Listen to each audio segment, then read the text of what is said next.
جب پہلے مخلوقات کے تمام شرور سے پناہ لے لی گئی، من شر ما خلق کہہ دیا تو ساری مخلوقات کے شر سے پناہ مانگ لی نا، تو جادوگروں، حاسدوں اور تاریکیوں کے ذکر کرنے کی تو حاجت پھر نہیں تھی، کیونکہ یہ بھی بیچ میں آ گئے نا۔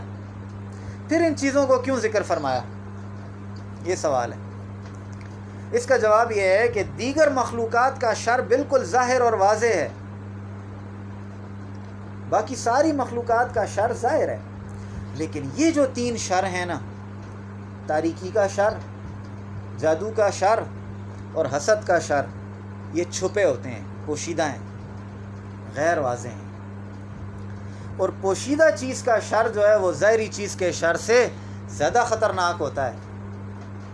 آگ کا شر تو ہر ایک کو پتہ ہے، لیکن آپ کے ساتھ آپ کا دوست بیٹھا ہے اور دل میں حسد کا شر لیے بیٹھا ہے،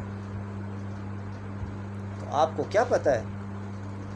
اللہ ہی اس کے شر سے بچائے۔